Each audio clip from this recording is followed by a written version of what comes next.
Recording in progress. Okay. I would like to say that I'm starting off with the off-time roadmap, and I'll stay when I start my time. First, I'll talk about the definitions and the voting mechanism of this debate, and then go on to my contentions. My time starts now. Did you know that sometimes the loser of the popular vote wins the electoral college vote and gets to be president? Well, it's true. Hello, my name is Harshit. I'm the first speaker for Proposition Side. Our definitions for this debate is electoral college. The electoral college is a formal body which elects the president and the vice president of the United States of America. The word abolish means formally put an end to a system, practice, or institution. The voting mechanism of this debate is net benefits, the most amount of good to the most amount of people. Now I'll move on to my first contention, unequal voting power depending on where you live. The electoral college can favor smaller states because they have less people for electoral vote, which makes their vote matter more. It can also favor larger states because they have more votes than smaller states like Rhode Island, which makes their votes matter more, as the difference between 50 and like something like 4 is a lot. If you vote for someone but your state chooses someone else, then your vote matters for nothing in the national election. However, if you have a popular vote, every single vote will count. Otherwise, some people's votes for the national election will get squashed by the state's decision, which is really not fair. According to problems with the Electoral College, fairvote.org, Wyoming has one elector for every 177,556 people, and Texas has one elector for about every 715,499 people. The difference between these two states is 537,943 people. This means that whoever lives in Wyoming has their vote matter more because there are less people for each electoral vote. Only 6 of the 50 states qualify. What about all these citizens who reside in non-competitive states? Consider the rural Republican who lives in California or the stalwart Mississippi Democrat. Every 4 years, voting for them is an exercise in politic powerlessness, or at least when it comes to the presidential race. According to National Popular Vote, far better than electoral college systems for choosing presidents, Stanford's professors say, news.stanford.edu. This means that only a few states really matter in the national election, the swing states. Since the rest of the states always vote for either Democrat or Republicans, the people who live there, votes don't really matter. Now, if you switch to popular vote, every single vote would matter wherever you live. Our sources are from fairvote.org and news.stanford.edu. The Electoral College gives unequal voting power depending on where you live, which means that some people's votes might not matter or count, which means that we won't choose the right president for some people, which means that some people might get ignored, which means that some people's needs won't be met, which means that people might get hurt or die. There's a high magnitude of this because it can cause death to many people in the USA. Moving on to my second impact. Okay, we choose the wrong president. Then this means that the president can do something that the people don't like starting a war. This means that people move and might die because the things that the president does hurts them. This causes no stimulation to the economy and loses money, and finally loses the lives of our people. There's a great magnitude of this because it can cause people to move out or even die. We're doing the most amount of good to the most amount of people here because we're preventing many people from dying by abolishing the Electoral College so that every vote counts and matters. And we have the right president for everyone and everyone gets their needs so that they can survive. Moving on to my second contention, faithless electors. One very big problem with Electoral College is faithless electors. The first of these faithless electors was Samuel Miles, who voted for Democrat-Republican candidate instead of Federalist candidate for whom the majority of the popular vote in his state was leading to. There have been many such electors over the course of American history, and there's a giant problem with the Electoral College. Most of these faithless electors do this because they prefer some other candidate. This allows 538 people out of America's 333 million people to decide who gets to be president. Also, my opponent might say that they have restrictions on choosing someone else, but actually only some states have a small fine about choosing the other president, so they can still be faithless electors. According to its time to abolish the Electoral College, Brookings.edu, in the 2016 election, 7 electors defected from their delegates of the state's popular vote. This was the highest number in any modern election. This means that there's a high amount of faithless electors because 7 can change the whole election. Our sources are it's time to abolish the Electoral College, Brookings.edu. The Electoral College has a big problem with faithless electors, which means that we might elect the wrong president for some people, as these faithless electors might choose whoever they want, which means that these presidents who are wrong for some people in the country might put rules and laws that some people don't want. This has happened in the past and can happen in the future again, which means that only some people won't get their needs met, which means that those people might die or even move out of U.S. There's a high probability of this because we already have faithless electors now. There's a great magnitude of this because it can cause death to many people in the U.S. We're doing the most amount of good to the most amount of people because here we're preventing death of many people in the U.S. by abolishing the electoral college so there aren't any faithless electors, and we choose the right president who will make sure that everyone has their needs met and are able to survive. This is why judges strongly urge you to vote for the proposition side. Thank you.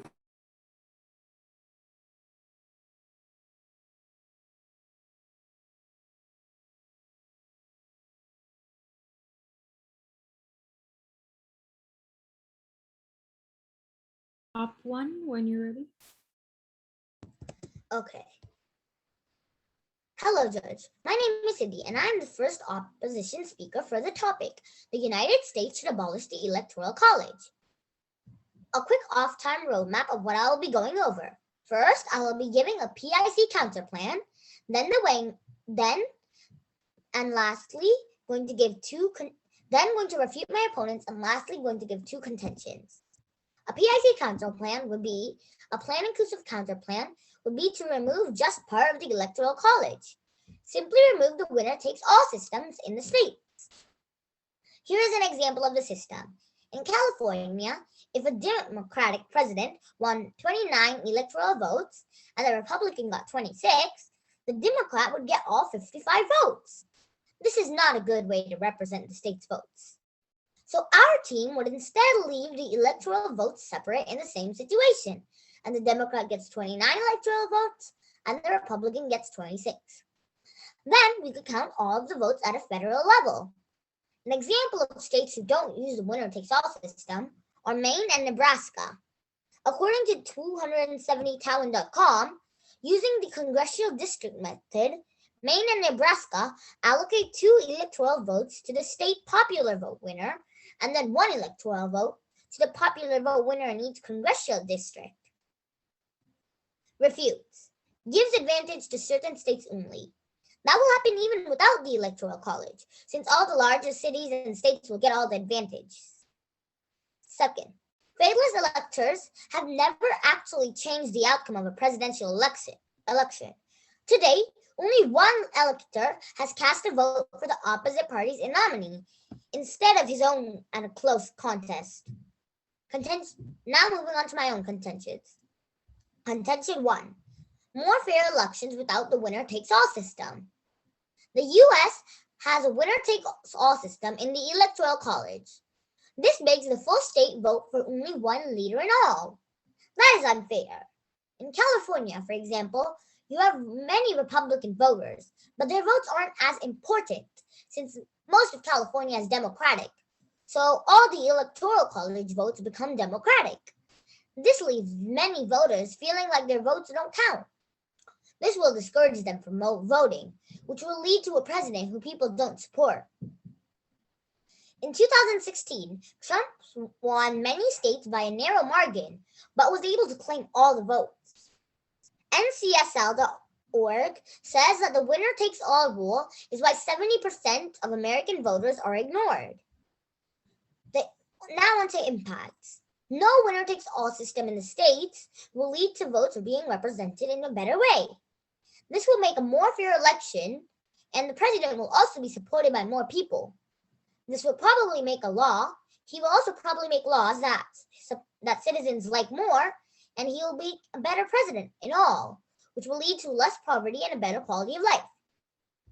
My second contention is that the Electoral College gives clear results. If we only had the popular vote, logically, a president would win with less than half of the vote if you had more than 2 parties contesting for the presidency. Also, the Electoral College has clear results because the electors are well educated and know what each state's needs are. This ensures that there are no donkey/random votes. If presidents were elected purely by popular vote, a candidate could win the presidency with less than 50% of the vote. Nixon in 1968 and Clinton in 1992 both had only a 43% plurality of the popular vote, while winning a majority in the Electoral College. My source is Chris DeRosa, PhD, chair of the Department of History and Anthropology in a magazine.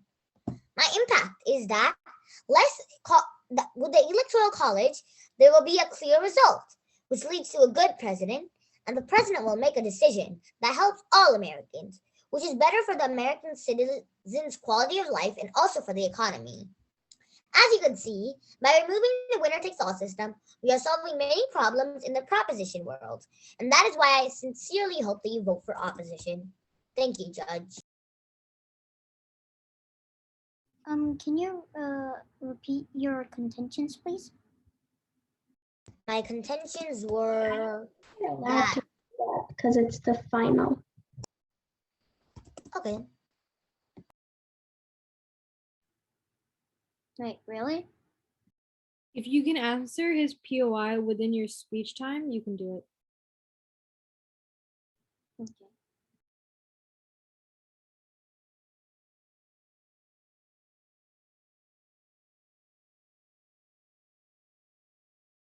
Nope. Okay, next speech. When ready? No, wait. I was just gonna ask, what did Cindy say? But then Tapping said she couldn't, so I didn't get questions.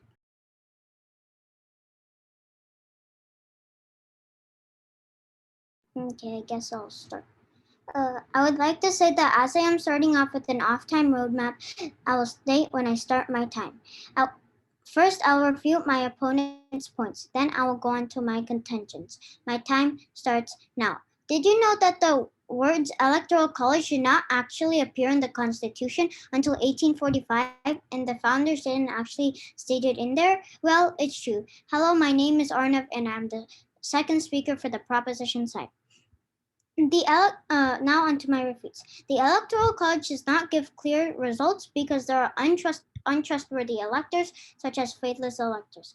And also, it won't give clear results because your counterplan said to take out the winner-take-all system.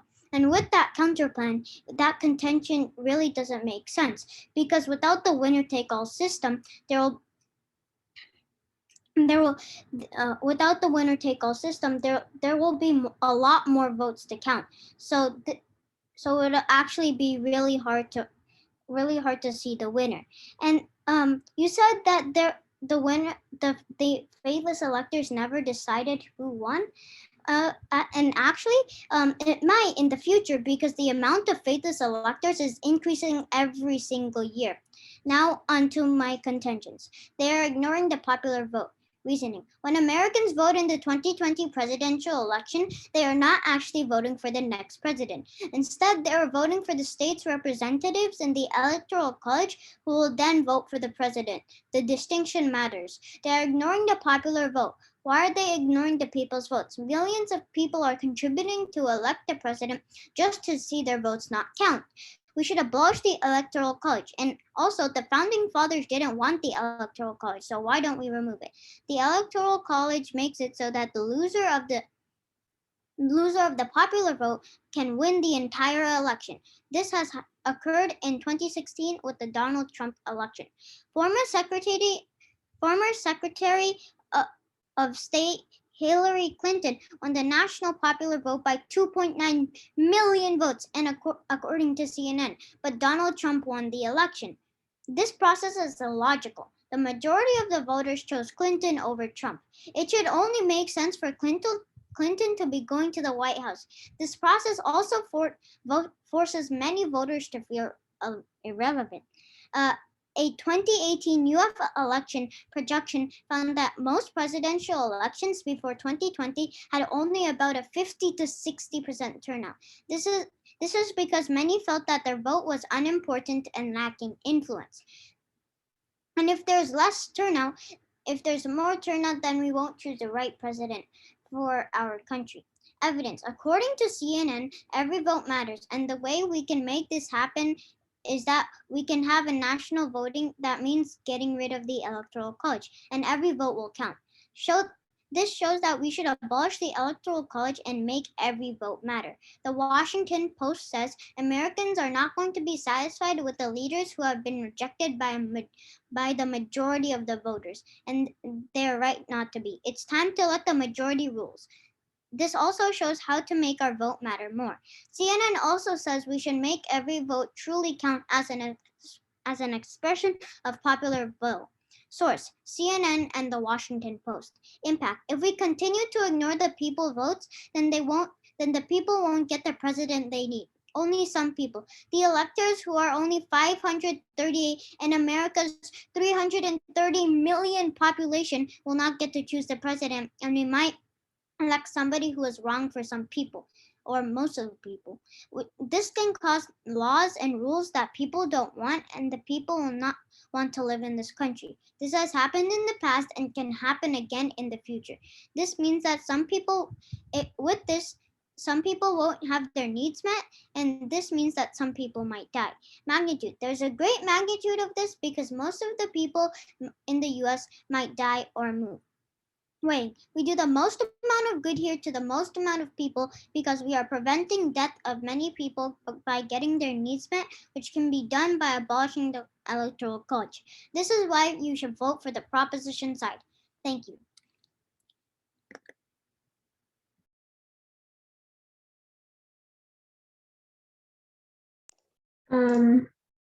I'll begin in just a sec. Okay, I'll begin now. Hello, Judge. My name is Sabine Kaur, and I'm the second opposition speaker. First, for an off-time roadmap, I'll first be doing counter refutes and refuting our opponents, and then I'll be bringing up one more contention to our case. My time begins in 3, 2, 1, now. First, to refute our opponents. One of their contentions, which was about ignoring the popular vote, our side will not be ignoring the popular vote, since we will be representing the vote in a better way, and we have no winner takes all system anymore. So that means there's a very low chance that the votes in the electoral college will be altered. Also, that point got out. Also, when they said the founding fathers did not want the electoral college, actually in the Constitution, they talk about the electoral college, but they didn't name it the electoral college. They talk about electors and other people, and they actually wanted the electoral college. So that's also out. Now on to our contentions. First, for contention 3, involvement of entire country. Reasoning: if we keep the electoral college, then all parts of our country will be involved in choosing the president. If the election depended on the popular vote, what was your assertion again? I heard your reasoning. It was involvement of entire country. Okay. If we keep the electoral college, then all parts of our country will be involved in choosing the president. If the election depended on the popular vote, then candidates would limit campaigning to highly populated states. In the electoral college, candidates have to go to many states to win. Evidence is from KMBT News. One of the advantages of the electoral college compared to a national popular vote is that it gives small states like Idaho a voice during presidential election years. And also, according to worldpopulationreview.com, Idaho's population is just 1,860,123 compared to around 10 million in California. More than 10 million in California. Also, states like Nevada are given a chance, even though their population is only 3 million too. Now on to impact. To win the election, candidates will need electoral votes from multiple regions. So candidates will build campaign platforms with a national focus. And the winner will help the entire country rather than only the cities and states with bigger populations. That means the quality of life and economy are going to be affected for all Americans and not just a select group. Thank you, Judge, and I strongly urge a vote for the opposition side of this debate.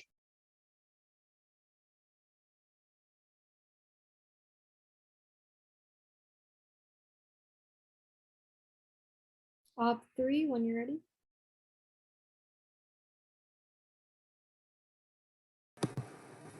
Wait, I think it's opposition 3 next. Oh, it's op 3. Op 3. Gotcha. It's Oh, op. okay. Okay. Can I have a minute? I just need to.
Okay, I'm ready.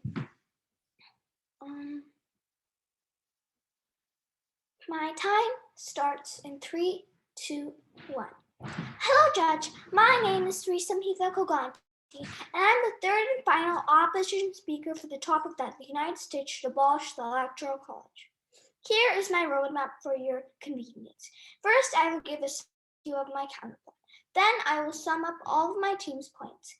After that, I will give a summary of the contentions. Next, I will give some impacts. Then I will give you my two-row analysis, including a PMT analysis. Lastly, I will start on my conclusion. Here's my counterplan. The US should keep the Electoral College but abolish the winner-takes-all system in the states. Our counterplan solves the problems that are presented in both worlds. Summary. Here's my summary. The United States has a winner-takes-all Electoral College. This makes all the states vote for only one leader in all. In California, for example, you have a lot of Republican voters, but their votes aren't as important since most of the state is Democratic. All the Electoral College votes become Democratic. This isn't fair and valid because not all of the state wants to vote for a Democratic leader. Another point we brought up was that the Electoral College gives clear results. If we only have 4 votes, the president will win with less than half of the votes. An example was when Nixon in 1968 and Clinton in 1992 both had only a 43% plurality of the popular votes, while winning a majority in the Electoral College. Also, the entire country is involved in the election of the Electoral College. Here are my refutes.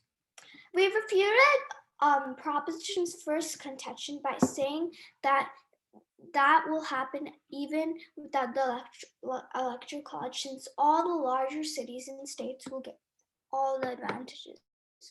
We refuted their second contention by saying, according to Fair.org, faithless electors have never changed the outcome of a presidential election. To a date, only one elector has cast a vote for the opposite party's nominee instead of his in a contest. Also, they tried to refute it by saying it will happen in the future, but it won't since it happened in the past 227 years. We refuted their third contention by saying the Founding Fathers wanted the Electoral College, and they talked about it in the Constitution. We refuted their fourth contention by saying we won't be ignoring the will since we will be representing the will in a, so there's now very low chance the votes will be altered.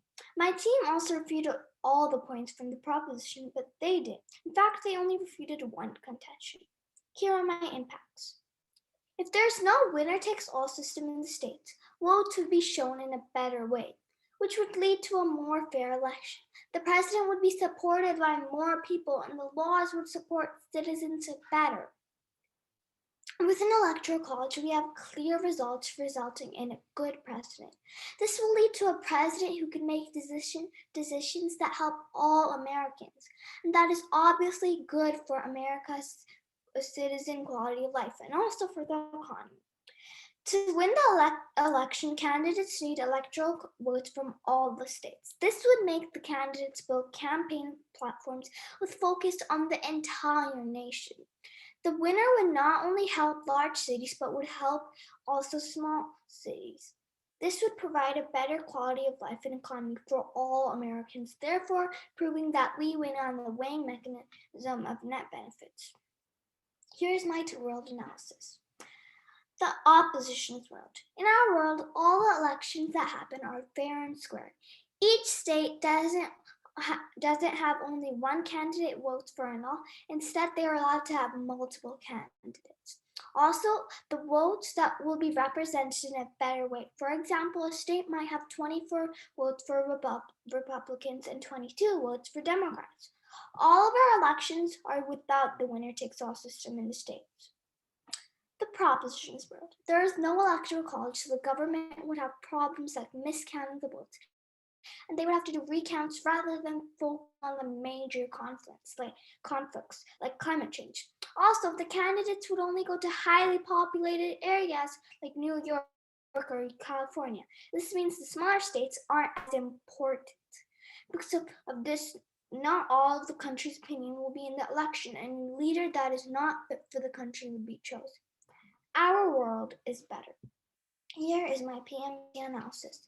The probability that the electoral college will lead to a more fair election is very high. The president-elect will not win complete states by a small margin, so the election becomes more fair. Magnitude. A more fair election will affect how much of a republic, since we will not be changing votes in America. This has a huge impact. The president that is elected is going to affect America's economy and citizens, which is another big positive impact. Here's my conclusion. We have so many reasons not to abolish the electoral college because there will be more fair elections without the winner-takes-all system. The electoral college gives clear results. The electoral college ensures that all parts of the country are involved, and the popular vote takes too long to count. Judge, we have three clear and solid contentions, and we are also winning on the weighing mechanism, which is net benefits, since the president would help all Americans. An example is that in our world, the laws will help most people in the USA. As you can see, it is clear that the United States should not abolish the electoral college, but only the winner-takes-all system, and we, the opposition team, should win this debate. Thank you. Could I just have a minute to write a few things down?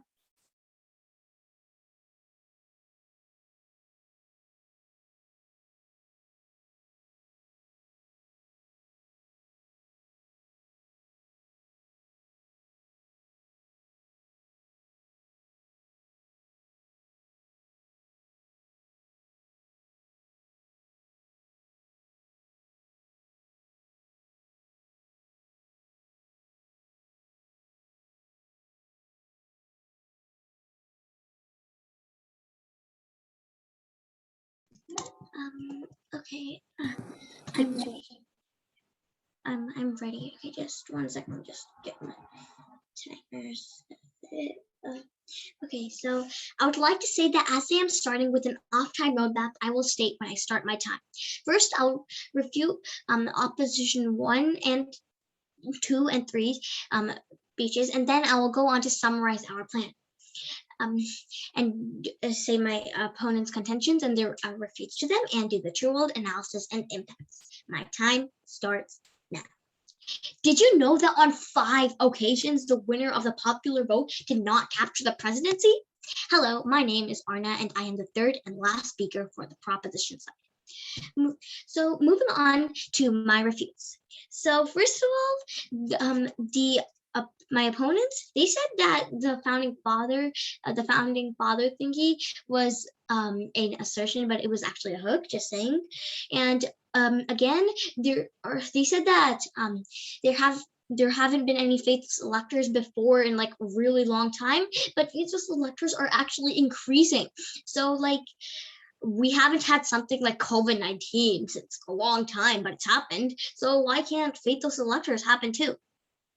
And moving on, and also moving on to my refutes. So so like opposition 1, I've proposition 2 forgot to say this, but opposition 1 actually used a .com site, which are usually not reliable unless there's some type of post. And also opposition 1's contentions were also supporting us. Like they said that the electoral college, like the winner takes all system caused people not to vote. Well, we agree with that. It just causes people not to vote. But we also want to say that like we instead of just not abolishing the electoral college, we want to abolish the winner takes all system and the electoral college. But really their point goes to our side. And also, according to Washington Post, which is a significantly more trustworthy source than like the .com site they used when they like refuted our founding fathers thing, Washington Post says that many of the founding fathers actually did not want to. And so they also said that the electoral college makes people focus all around the country, but actually President Obama, for an example, was focusing on swing states, and they focused on like the auto industry and helping it a lot. So that means that other states actually will get like pushed aside. And my opponent said that, well, this will also happen in our world because they will focus on more populated states, but that is actually not true, because like if I know that there's some rural areas, but if you put all those rural areas together, there's actually a lot of population in them. So why would the president not focus on them? And states like Alabama in the electoral college, like I said, would not get a chance because presidents such as President Obama are focusing on swing states and their needs. This means that these states won't get their needs to be met, and that isn't really, and they might die or get hurt. Op2 speaker also said that like we will only impact the small states, but like we said, some small states are swing states too, and also the smallest state has 580,000 people, which is still a lot. Now also my last refute is that Op3 said that a president won with 47% of the popular vote, but did they see that 47% is 51,700,000 people? So moving on to my true world analysis. In a world with the electoral college abolished, our world, equal voting power everywhere. There would be equal voting power wherever you lived. Every vote would count. Every person would get the president they wanted and have their needs met wherever they lived. 2, there would be no faithless electors. Everyone would get to participate in the election and have their vote count. We would get a president good for everyone, and there would be no faithless electors, destroying that because there would be no electors at all. 3, we wouldn't be ignoring the popular vote. We wouldn't be ignoring the population. We would have a president for everyone, not just someone who only a few people want. Every person would be able to have a part in our election. Every vote would matter. In all of our impacts, people could die or get hurt, which matters a lot more than the opposition's impact of a bad quality of life. Like in a world with the electoral college not abolished, 1, there would be unequal voting power. People who live in different areas would get unequal voting power. People in small states would have less power because there are less electoral votes. Even some people in large states might have less power because they have more people per electoral vote, which makes each person's vote matter less. Some people would have more power, some less. We wouldn't choose a president who's right for everyone. There would be faithless electors, and we wouldn't choose a president again, which is right for everyone, because we would choose the wrong one with bad rules and laws, which can hurt people, like because they can cause accidents. And 3, we would be ignoring the popular vote and the population, or we wouldn't have a president for everyone. So, Judge, we had 3 solid contentions, and the opposition was not able to refute any of them properly. However, we were pretty much able to refute all of their contentions. We do the most good to the most people by getting a president for everyone and making sure that everyone's needs are met. As you can see, you should vote for us, the proposition side. Thank you.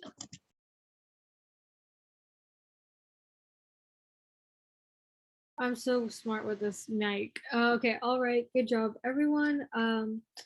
We're gonna like take a few minutes to go ahead and like figure out the winner, and then we'll come back and we'll discuss. So, okay, so for feedback, okay, I'm gonna keep mine kind of quick because I know other judges will have feedback as well. So, I overall voted for the opposition on the counter plan. So, okay, the counter plan kind of goes contested, or sorry, does not like it goes conceded throughout the entire round.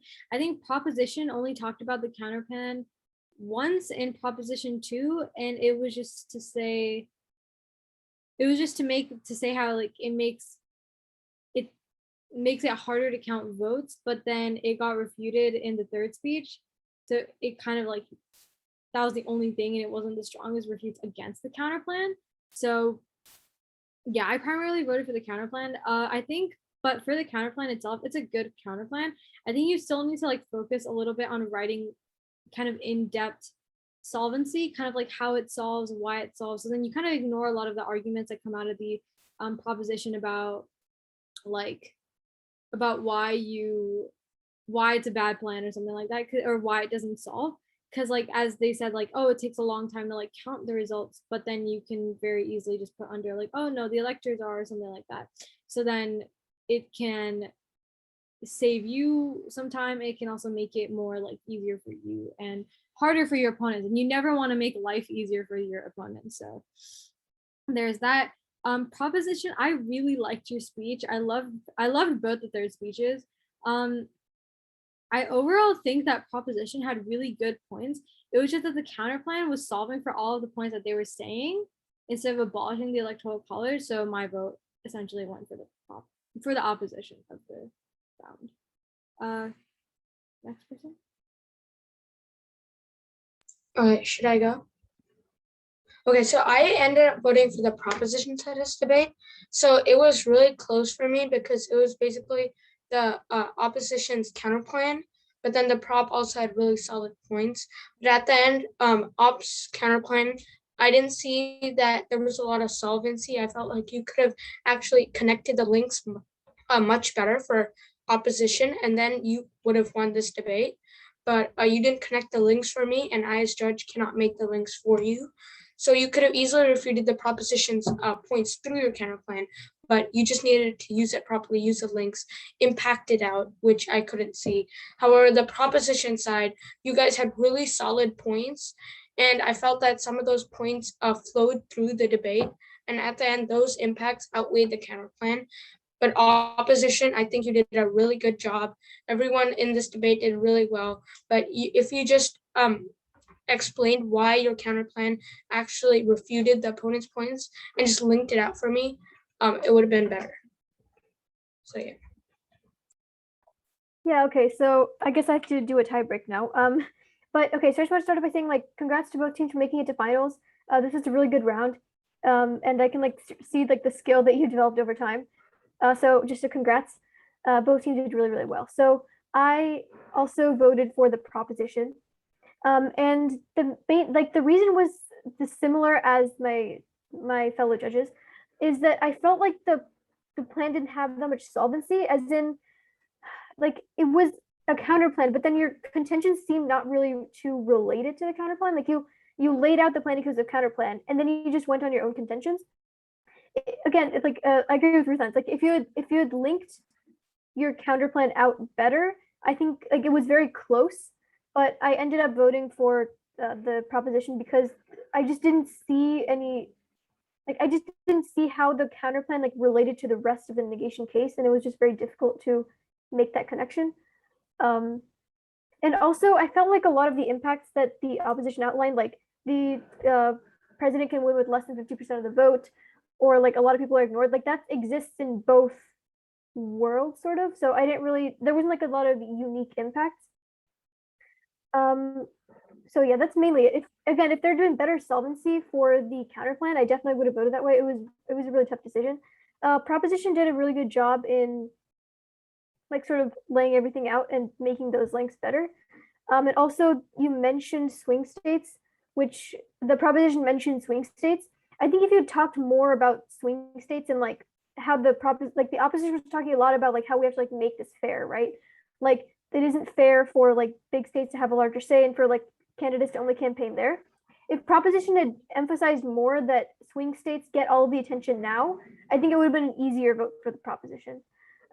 And also the faithless electors thing, I was kind of confused. Like I didn't really consider that too much because like it is true that it could happen, but also it hasn't really affected it enough. So I kind of ignored that for the most part. So yeah, it was mostly about the lack of solvency on the counterplan, and then the point about vote value I also considered because it is true that like you have to have all votes matter the same. So, but good job to both teams. Congrats on making it to finals. It's really hard to get here, and yeah, you've improved a lot. You should feel proud of yourselves.